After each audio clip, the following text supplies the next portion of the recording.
Did you ever wonder how much maternal well-being is affected by infant feeding choices and the necessity or motivation to return to work?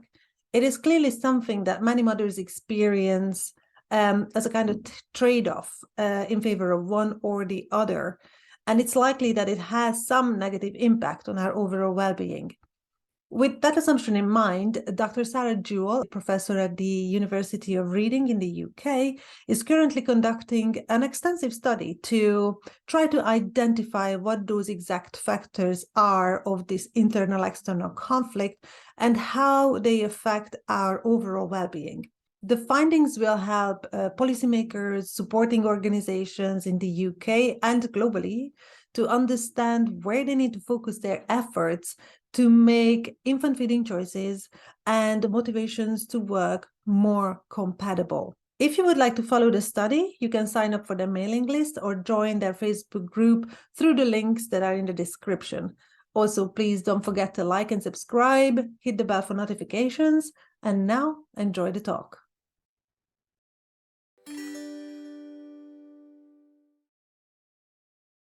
I am here today with Dr. Sarah Jewell. Sarah, thank you for joining me. Thank you very much for inviting me onto your podcast.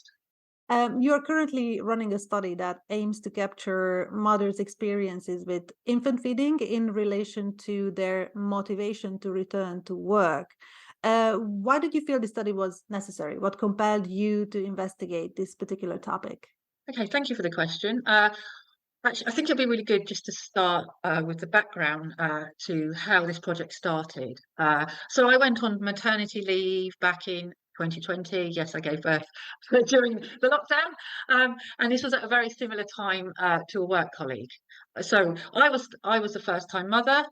So I wanted to do as much research as possible about specifically breastfeeding because I didn't actually know that much about it, and I think this is probably common for all first-time mothers. And as an academic, I was particularly interested in the academic research, but then I realised that actually there was, particularly in my own field, there was very little research in the field of economics. There was a lot of, actually I think there was probably more unanswered questions after my research than I had before. So I started talking to my colleague who was going on maternity leave at a similar time. So we decided, okay, as academics, let's do something about it. Let's do our own research. So once we were on maternity leave, one thing we both noticed is, and we were on a number of online breastfeeding support forums, which during the lockdown was even more important.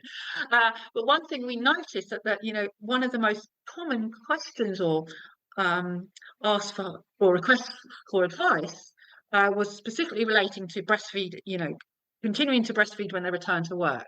So lots of questions like, well, can I continue?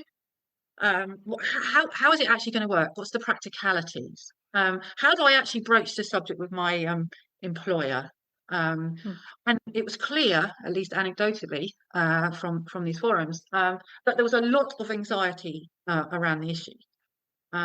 So we both decided, okay, this is something that we need to explore in more depth. So I think it's worth to clarify that our main interest is in group of women who specifically so they want to continue breastfeeding upon return to work. So there's no judgment at all. This is about this specific group of women, and we wanted to have a particular emphasis on, if there's any barriers to continuing to breastfeed upon return to work, and particularly how they can be better supported in the workplace, particularly looking at ways to improve mental well-being. There's often a lot of focus on the practicalities, but actually the women's well-being, we all know how tiring it is to be doing the night feeds, etc. So we thought, particularly there's not much has been looked at actually that well-being.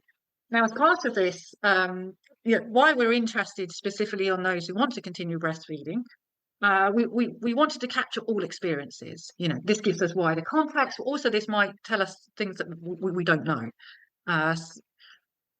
And we were lucky, very lucky, to receive funding for this project from the Nuffield Foundation, which is helping us a lot. But I think it is worth also sort of giving a little bit of background to, I guess, the law. Mhm. Again, you sort of asked, why is this study necessary? And again, part of it is it's an issue that we really just you don't understand yet. So, and there hasn't been much done, so we really wanted to dig in deeper. But looking at the legal side, and we're really lucky to actually have an expert on our team, who's an expert academic in labour law. So basically, health service, um, the health and safety executive uh, specifies now employers, so they say must provide a suitable area where breastfeeding mothers can rest.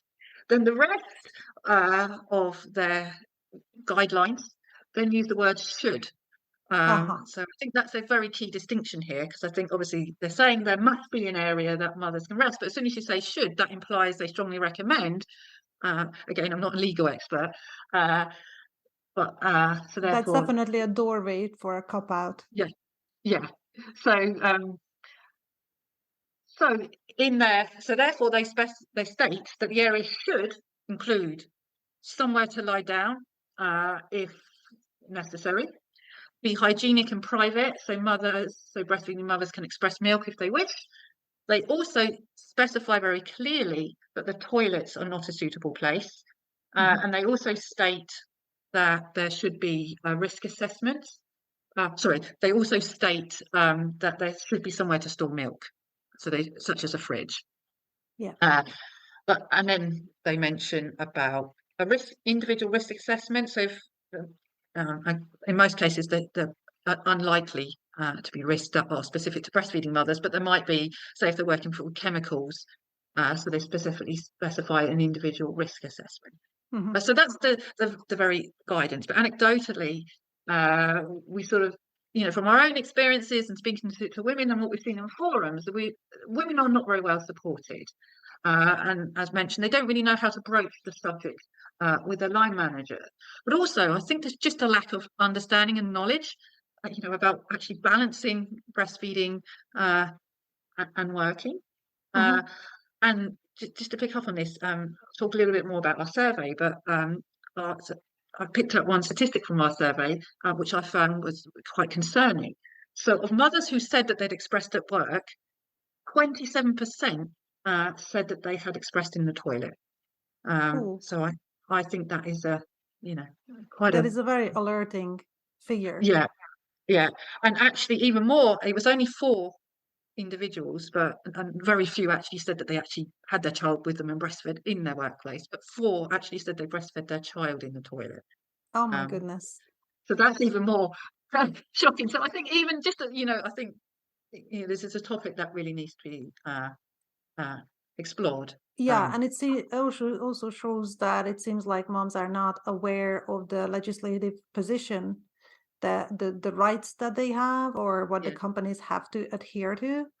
our labour law expert, because she's very interested in actually understanding the legislative framework, and if things need to change, and if things are being applied properly, because it's all good having these rules and recommendations, but if there's nobody actually checking to see what's actually happening, I Are often they feel that being followed? Is there yeah, any consequences for consequences. companies if they don't Yeah, follow it? Yeah. yes, exactly. So, and again, as I said, this is all exploratory. We Yes. really want to understand. What we really want to understand is the lived experience. Really Yes. understand what the issues are. The barriers. And as I'll discuss later, we also want to understand the employer perspective, because they're going to face challenges, and they might just not be aware of the legislation, or what they have to do and what they don't have to do. Uh, Exactly. Exactly.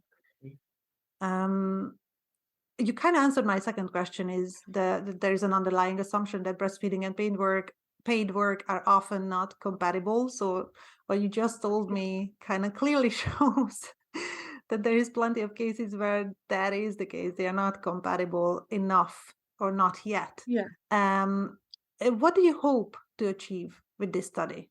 Okay. So I guess our ultimate aim is to sort of try and improve the working lives and well-being of mothers, particularly those who want to continue breastfeeding upon return to work. But another thing that we're very keen on is, as I sort of hinted at, is we also want to raise awareness of the issues of breastfeeding. You know, breastfeeding is still something that's not really spoken about, and I'll come back to some of the work that we're doing actually on sort of wider attitudes. But yeah, actually raising the issue, you know, some of the challenges faced by breastfeeding and return to work. It's not an issue that's well understood. I mean, I can speak from personal experience. You know, when I returned to work, I was invited to a very, very important workshop that was overseas. It was great career opportunities. Still breastfeeding my daughter. Didn't feel comfortable leaving her.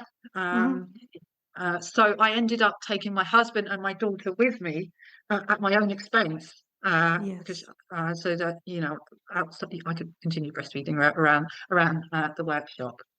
So, and again, I think this just showed the lack of understanding, you know, that the workplaces have about actually the challenges. It's not just, oh, they need somewhere to express. There's far more. So part of this is, you know, actually raising the general awareness. Mm-hmm. Um, but also, you know, ultimately what we'd like to do is, based on our findings, we would like to provide research informed recommendations for better workplace support. Mm-hmm. And, you know, where we can actually also look at the legislative framework and, you know, recommend changes if needed. But also the other thing that's certainly coming out the survey and that already mentioned is there is this a lot of anxiety, uh, you know, around the return to work. You know, how is it actually going to happen? What happens if my child doesn't take a bottle? You know, all these things that mothers are worrying about. Um, so we would really like to provide further guidance on top of already, you know, there's already guidance out there. But the fact there's still so much anxiety, either they're not finding the guidance. You know, you know, guidance on the NHS website. Many breastfeeding charities provide guidance.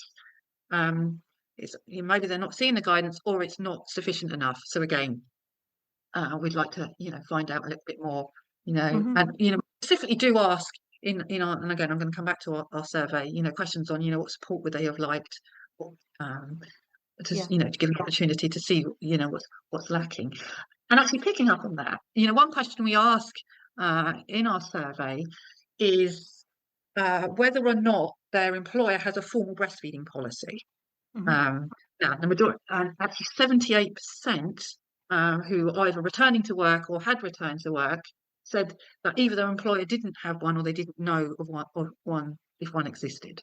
Oh my Uh, God. so I Mm-hmm. think that shows um, that, you know, this is not something that necessarily is taken that seriously by Yes. employers, By because I feel, employers. Yeah. and There's a it doesn't, huge it gap. might be that there is a policy, but obviously it's not very transparent if you know, people aren't aware Yeah. of it. Of it. Wow. Yeah. Shocking. Yeah. um.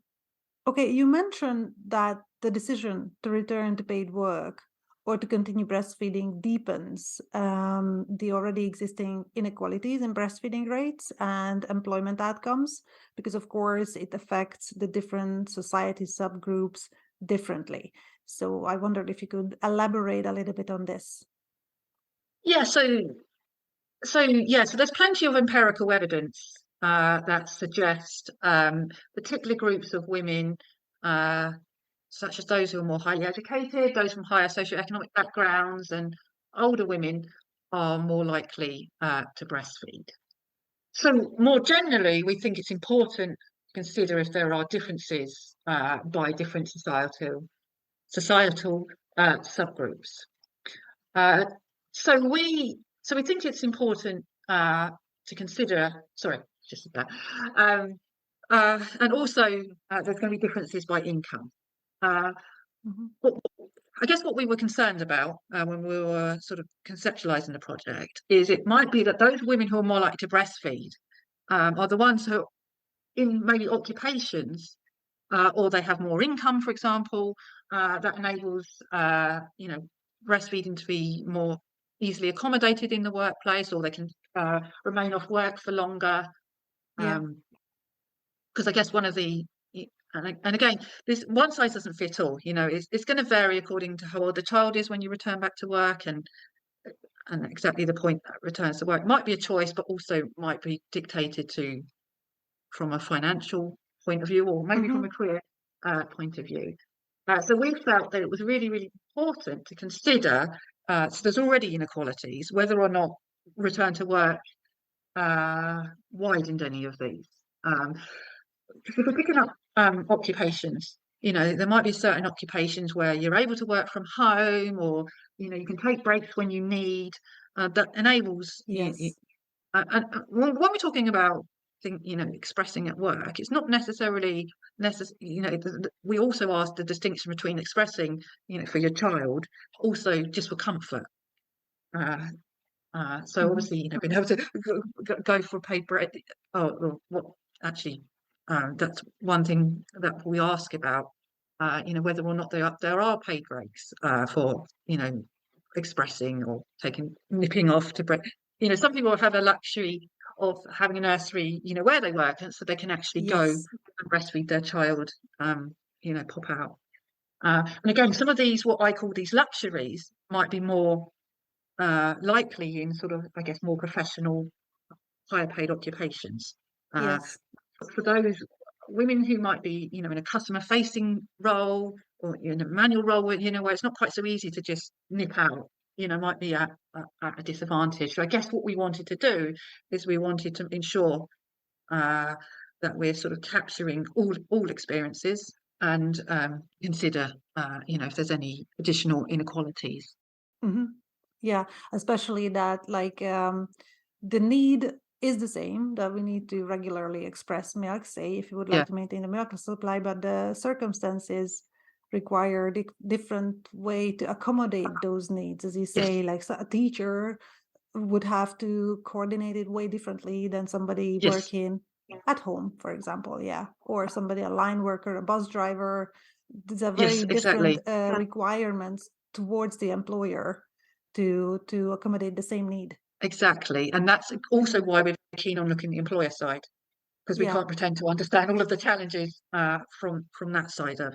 yeah, Yeah. absolutely. Okay, so one of the most interesting, for me anyway, the Yeah. most interesting focus of the study is that how this conflict affects maternal well-being. And I wondered, you mentioned a few of these anecdotal cases that you heard on forums, but I wonder what information was available at the start of the study about this. Has there been indication about this conflict and how it affects maternal well-being? Okay, so I guess that I don't think anybody's looked specifically at the conflict and the maternal well-being. So there's a body of literature. So Professor Amy Brown has done a lot of work on what she calls breastfeeding grief. So this shows, quite strongly that women who don't meet their infant feeding goals, this can have quite a detrimental effect on their well-being. Mm-hmm. So I think there's certainly maternal well-being angle. There's a lot of empirical well, I don't want to say a lot, because actually this is a very under-researched topic, but there's several papers that have looked at whether or not return to work impacts how long breastfeeding, duration of breastfeeding, the decision to breastfeed. So there's a lot of evidence that it does. It's not Yeah. necessarily clear the direction, whether decisions about breastfeeding impact your return to work, or your return to work impact your breastfeeding. And I suspect Yes. it's individual Yeah, circumstances it that must be a determine that. mix. Yeah. Yeah.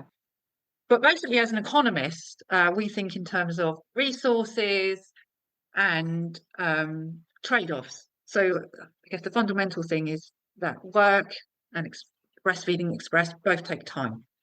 So there is Yeah. a potential trade-off in terms of time. Um, so I guess when we're talking about conflict, and again, it doesn't mean that everybody's going to be conflicted. One thing that occurred to us is that because there are potential conflicts between the two decisions, and it might depend on how well your workplace or the sort of workplace support might be available to you. But it might mean that some women are returning to work earlier than they would like. It could be could be for a variety of different reasons, which means that they can't feed their child in the way that they want for as long as they want. Mhm. Or it might be that in order to feed the child for as long as they want in the way that they want, they have to return to work later than they would otherwise have done so. So again, these are the sorts of things, we also want to tackle and Mhm. understand, because I think this is part of the wider context. Yes. And Yeah. then the key thing is that if there is a conflict, and we want to understand, if there are particular groups where there's more likely to be a conflict, what impact does this then have on their maternal well-being? Yeah. Yeah. No, that's very good. Support on the employer's side is one thing, but there's another type of support that moms need from some other group, or I don't know, lactation consultants or health professionals, or I'm not Hmm. 100% sure what organization would be able to take on that role, but to help tackle that side, that personal side of being able Yes, to bring this to a compromise that they are happy with. yeah, Because one way or another, it has to be a compromise. There's just yes, no way yes, around it. It's just the time limitation, the economic pressures, yeah, all of that that's need to be considered. Okay, so the study is divided into 4 stages, and if I understand correctly, you are currently in stage 3. So it's an online survey to be filled out by mothers who gave birth in the last 5 years. And before we talk about this survey, please, could you tell us a little bit about the first 2 stages? so basically, just to give you some context, so in order for us to understand, the issue from various angles, uh, we effectively have 4 stages of data collection, which we're then going to analyse individually and collectively. So we've got these 4 stages, but they're not necessarily sequential in terms of how we're going to bring them together. So our starting off point was to explore secondary representative of the UK data, because Mhm. our primary data collection, there's always going to be some bias into who's more likely to answer the question. Now, unfortunately, and again, I guess this is a reflection of how the society maybe views breastfeeding, but there used to be every 5 years an infant feeding survey. So where Mhm. in new mothers they would survey about their experiences, very very detailed about their choices. But unfortunately, this infant feeding survey was discontinued actually about a decade ago. So Hmm. therefore, actually, there is relatively little data about breastfeeding in the UK. It's the only sort of aggregate level data they collect is 6 to 8 weeks. So when mothers have their 6 to 8 week Mhm. appointment, they're basically asked if they're still breastfeeding. Mhm. And so that's really the only data that's collected I guess, on a wide scale. So we're utilising a data set called the Understanding Society. So this is a household survey which follows individuals over time, and it's intended to collect information about lots of different topics. But it does include a little bit of information on whether when a child is born, whether they're breastfed. We can work out how long for, and we have information on whether they return to work. It's relatively limited, but the idea is, because it's representative of the UK, this should give us some idea of, how many women breastfeed, how many return to work, how many do both. So this basically enables us to benchmark our own data collection. So our own data collection is going to be much richer source, but it might not necessarily capture the full part of the UK, which is just the nature Mhm. of primary data collection. Of course, when you do primary, you do as much as you can to try and make it as representative as possible. Yeah. But you always have that trade-off between representation and depth of material. Sorry, Yes. the richness of the data. Yeah. Um, so, and also this data set also includes some information on life satisfaction, mental well-being. So we can look at sort of, I guess, at a high level, the links between, whether those who return to work, who breastfeed and who do both, whether or not we can see any differences in these well-being measures. So that's the first. So this is sort of continual. This data's every year they're having more data. So we're going to be continually analysing this. Uh, the second stage and this is for sort of background context. So we funded a module of, so every year there's what's called a British Social Attitude Survey, which basically, this is a UK representative sample, and it basically collects attitudes on a variety of things. So for the 2002 one, we actually funded one that specifically asked attitudes about breastfeeding. Because I actually realised these questions have never been asked to a UK representative sample. So these relate to, attitudes to breastfeeding in public, attitudes to, breastfeeding at work, and whose responsibility it is to accommodate women who want to continue breastfeeding. Because we felt it was important to understand the sort of wider societal attitudes, because, these are one potential influence on women's both their infant feeding and their work decisions. So that's just been given to us, so we should hopefully be analysing that soon. That sounds very exciting. So that was in 2022, right? I understood Yes. 2002, but it was 2022. Oh, yes. Sorry, did I say? Oh, sorry. I'm not sure. I think it was just a cutout on the internet. Yeah. It was definitely, so it was last year. Yeah. So Last year. yes, we funded the survey last year.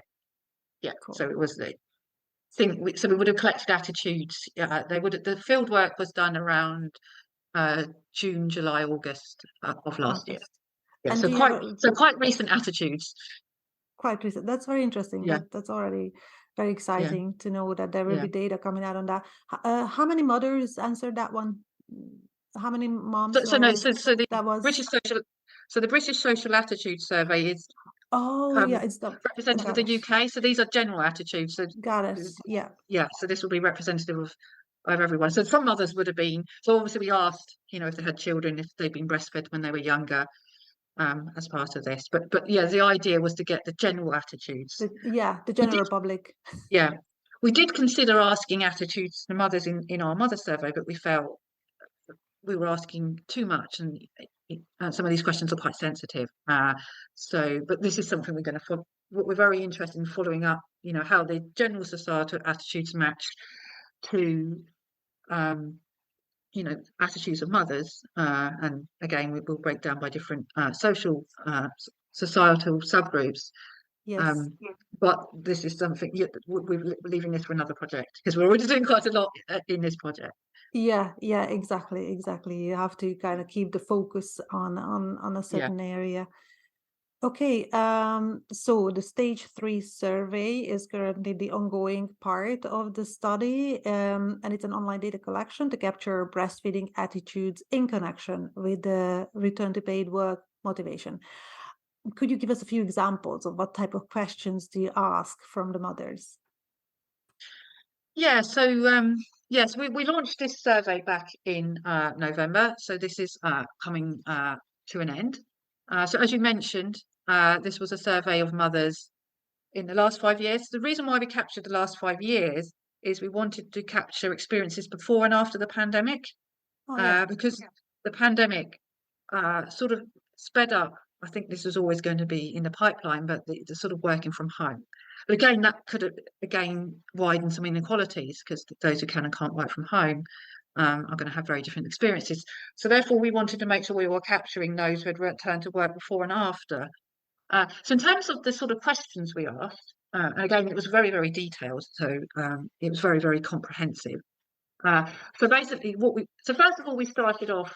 So basically, the idea of the survey itself was to get a much better idea of women's motivations, particularly their lived experience, and then try and pick up on the impact on their mental well-being.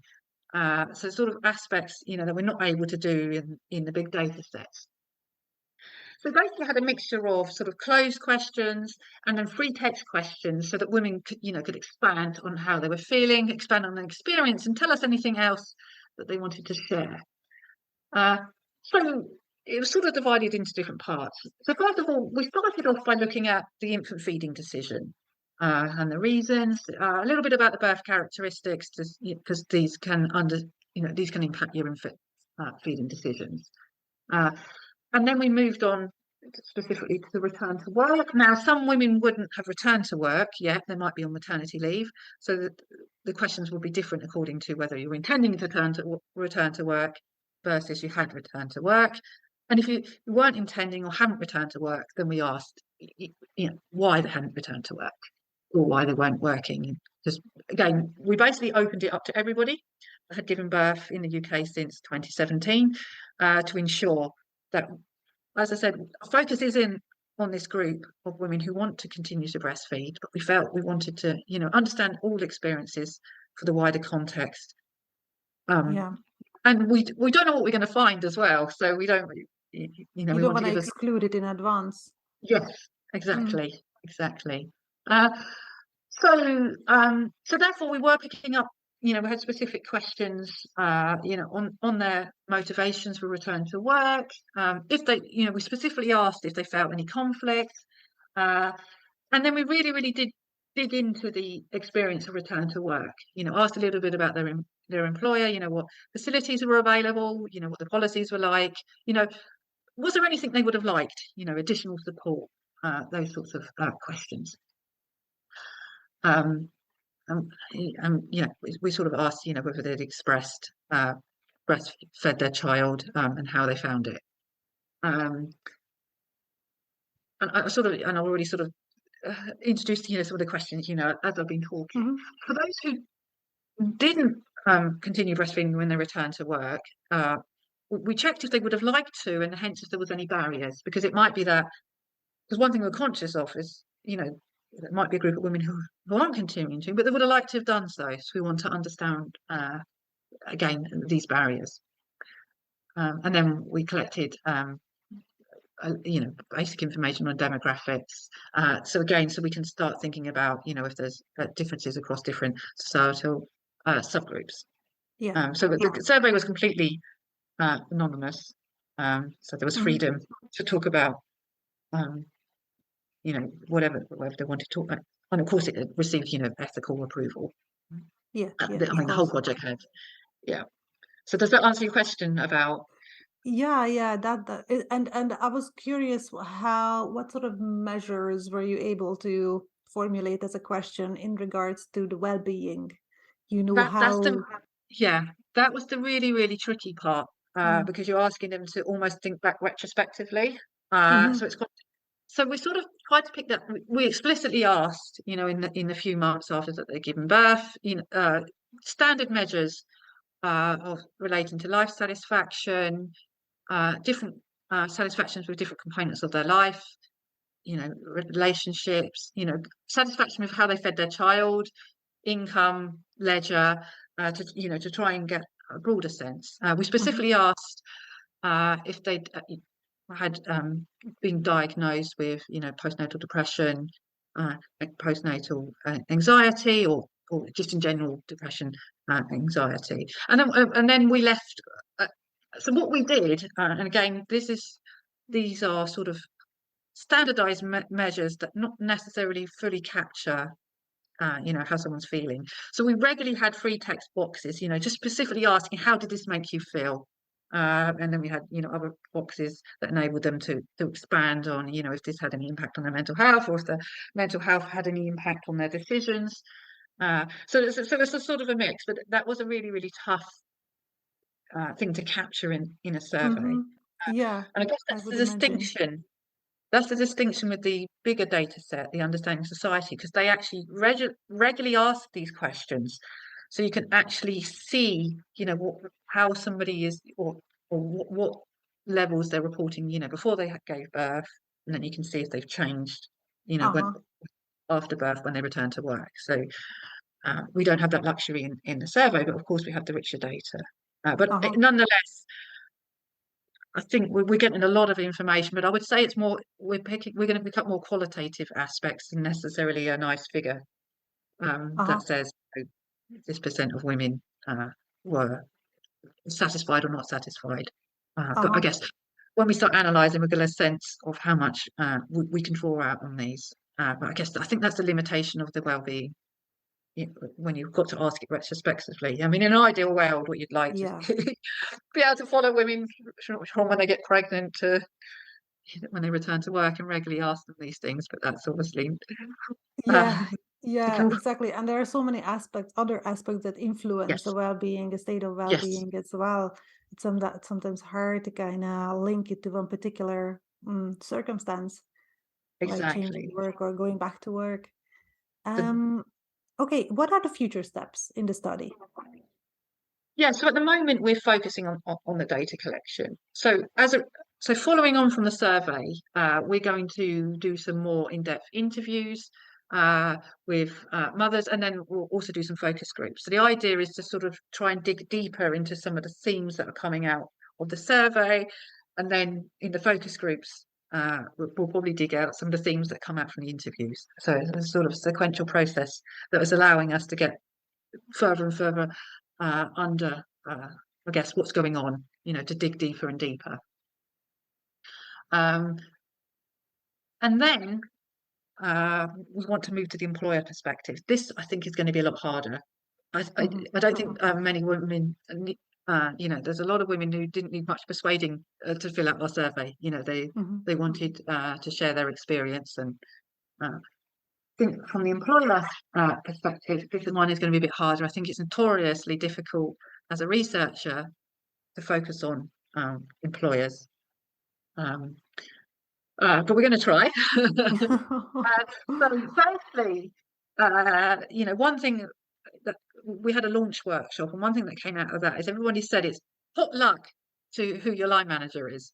So that there was this idea that there might be this gap between, policy and practice. So if you've got a really understanding line manager, you might have a much easier time than if your line manager um, doesn't understand the situation or is not willing to engage. So the first thing we want to do is sort of understand the experience and views of line managers and HR professionals. And again, ideally, we'd like to collect this from a wide range of sectors.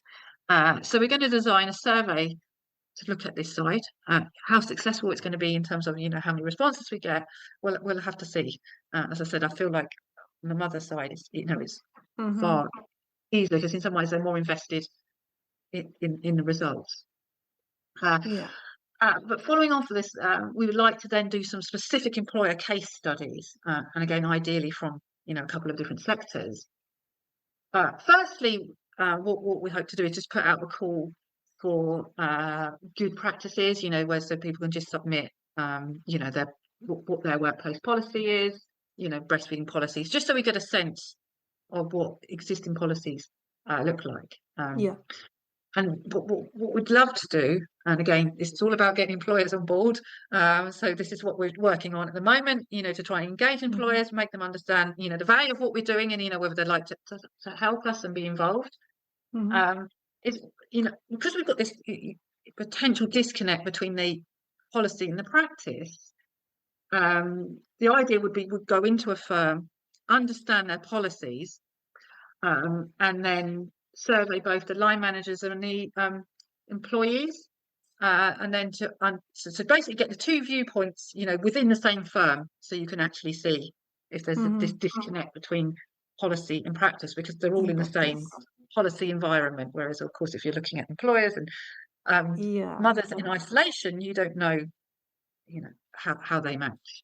Yeah, and this information of how the practice is actually, or how it's put, Yeah, how the policy is put into practice might not ever get back to HR or any management, how yes, well it is implemented, or it yeah, even might already cut off on the mom side, thinking, I shouldn't ask for this or that she yeah, feels that whatever she is asking for is a favor as opposed to something that the company should provide.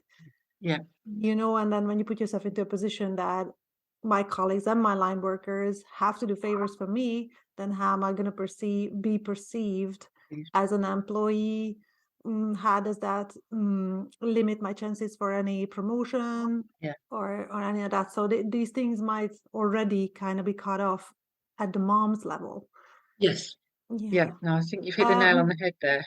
Yeah. maybe you I was just thinking of a previous conversation I had with a lady, Kim Chalf. She has been working in the US with employers Yes. about implementing lactation programs in the companies. And we were talking about these mobile breastfeeding or lactation units that are like a compact chair and a table, so like a workstation, but it also has a kind of a small water tank, so that you can wash your bottle and all of that, a small Yeah. fridge, and the whole thing is mobile, so you can move it here and there, so you don't Ah, have to have yeah. a designated lactation room. You can literally designate a room differently every day if you want, and it just kind of, you can just roll it around Ah, to the mom who actually needs it. needs it. Oh, So I sounds wonder if great. you could throw one of those in as a prize, like a prize draw for the Yes, employers to make them a bit motivated to yeah, take part in definitely. the survey. Uh, I mean, what we would love is, to find an employer that wants to implement, um, a formal breastfeeding policy, and then, observe before and after. That would be our dream.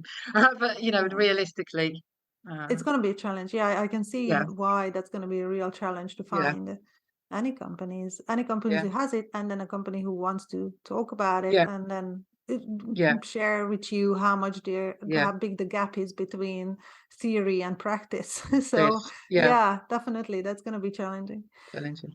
Okay, so is there any further steps? So after that stage, I guess all of the data is being analyzed, and Yeah, then and then it's just a matter of, I guess, bringing it all together, mm, and thinking about analysing it. Well, it's going to take some time to digest as well.